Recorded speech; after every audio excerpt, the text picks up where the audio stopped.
बहुत पुराने जमाने की बात है। बादलों के उस पार एक ऐसी दुनिया थी जो इंसानों की नजरों से छिपी हुई थी। ये थी परियों का देश।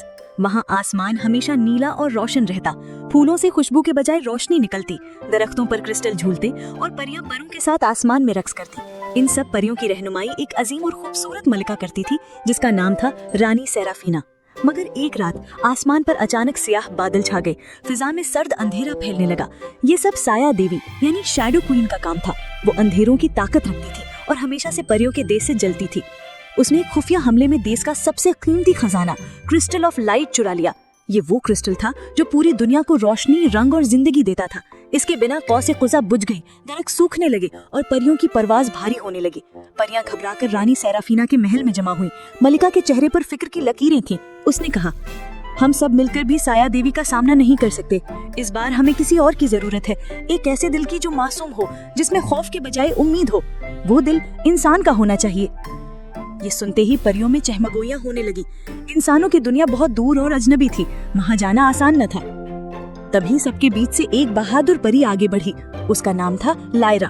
उसकी उम्र लगभग 17 बरस थी, मगर आंखों में रोशनी और हौसला किसी भी बड़ी परी से ज्यादा था। उसने कहा, मलिका आलिया, मैं जाऊंगी इंसानों की दुनिया में। मैं एक ऐसी लड़की को तलाश करूंगी जो हमारे साथ खड़ी हो सके। रानी ने मुस्कुराकर कहा, लायरा, तुम्हारा दिल ही तुम्हें सबसे खास बनाता है। जाओ, मगर याद रखना, अंधेरे का मुकाबला सिर्फ हिम्मत से होता है, जादू से नहीं। यूं लायरा ने अपने सुनहरे परों को फैलाया और आसमान की रोशनियों को चीरती हुई जमीन की तरफ उड़ गई। जमीन पर एक पुरसुकून कस्बा था। वहाँ एक लड़की रहती थी जिसका नाम था आयशा। आयशा ख्वाब देखने वाली, नरम दिल और बहादुर मिजाज की लड़की थी। वो अक्सर खिड़की से आसमान को तकते हुए सोचती, काश कभी मैं कोई जादुई दुनिया देख सकूं।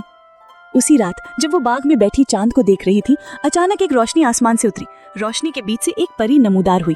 ये थी लायरा। आयशा की आंखें हैरत से खुल गईं। क्या तुम वाकई परी हो? लायरा ने नरमी से कहा, हाँ, और मैं तुम्हें तकलीफ देने नहीं आई, मैं तुम्हारी मदद लेने आई हूँ। हमारा देश अंधेरे में डूब गया है, हमें तुम जैसे किसी इंसान की जरूरत है।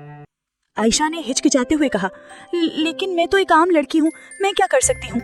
लायरा ने उसका हाथ थामकर कहा, तुम्हारा दिल रोशनी है, अंधेरा सिर्फ दिल की रोशनी से खत्म होता है। क्या तुम मेरे साथ चलोगी? आयशा ने कुछ लम्हे सोचा, फिर हाँ में सर हिलाया। हाँ, मैं तुम्हारे साथ चलूंगी। अगले ही लम्हे लायरा ने अपने परों को फैलाया और दोनों आसमान की तरफ उड़ने लगी। नीचे जमीन छोटी होती गई और ऊपर एक नया दरवाजा खुल गया। वो दोनों रोशनी के दरवाजे से गुजरकर परियों के देश पहुंच गईं। आयशा की आंखें हैरत से खुल गईं। चारों तरफ चमकती नदियां, गाते फूल और रंगीन परों वाली परियां थी, लेकिन इन सब के बावजूद उदासी छाई हुई थी। रोशनी का अभाव हर चेहरे पर नजर आ रहा था। रानी सेराफीना ने आयशा को खुशामदीद कहा और सारी कहानी सुनाई। फिर कहा, बेटी, अंधेरे को शिकस्त देने के लिए हमें तुम्हारे दिल की हिम्मत चाहिए। तुम और लायरा ही क्रिस्टल वापस ला सकते हो। यूं दोनों दोस्त, एक इंसान और एक परी, अंधेरी वादी की तरफ रवाना हुए। वादी में सर्द हवाएं चल रही थी, दरख्तों के साए खौफनाक थे। आखिरकार वो साया देवी के कले तक पहुंचे। कला काला और ऊंचा था, जिसके ऊपर बादल गरज रहे थे। जैसे ही वो अंदर गई, साया देवी हंसी। तो ये है वो इंसान। एक कमजोर लड़की मुझे रोकने आई है। आयशा ने खौफ के बावजूद कहा, अंधेरा कभी रोशनी को नहीं जीत सकता।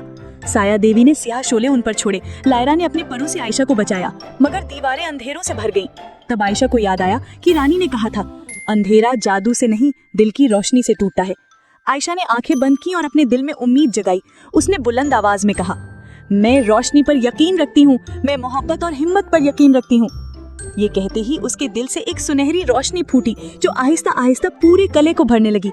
साया देवी की चीख बुलंद हुई, अंधेरा पिघलने लगा और आखिरकार क्रिस्टल ऑफ लाइट अपनी जगह वापस आ गया। साया देवी गायब हो गई, जैसे कभी थी ही नहीं। लायरा ने खुशी से कहा, आयशा, तुमने कर दिखाया। वो दोनों क्रिस्टल को लेकर वापस महल आई। जैसे ही क्रिस्टल अपने मकाम पर रखा गया, पूरे देश में रोशनी लौट आई। कौसे कुज़हत दोबारा चमकने लगी, फूलों ने खुशबू बखेर दी और परियों ने खुशी का रक्स किया। रानी सेराफीना ने आयशा को आगे बुलाकर कहा, तुम सिर्फ हमारी मददगार नहीं, बल्कि हमारी बहादुर मुहाफिज हो। हम तुम्हें ये ताज देते हैं जो हमेशा तुम्हारे दिल को रोशनी याद दिलाता रहेगा। आयशा ने ताज सर पर रखा और सबने तालियां बजाईं, मगर फिर उसने आहिस्ता से कहा, मुझे अपने घर वापस जाना है, मेरी दुनिया मेरा इंतजार कर रही है। रानी ने सर हिलाया और लायरा से कहा, अपनी दोस्त को वापस पहुंचा दो, मगर याद रखना, ये दोस्ती हमेशा जिंदा रहेगी। लायरा ने आयशा को रोशनी के परों में लपेटकर जमीन की तरफ उड़ा दिया। अगले ही लम्हे आयशा अपने बाग में खड़ी थी। ताज अब भी उसके सर पर जगमगा रहा था।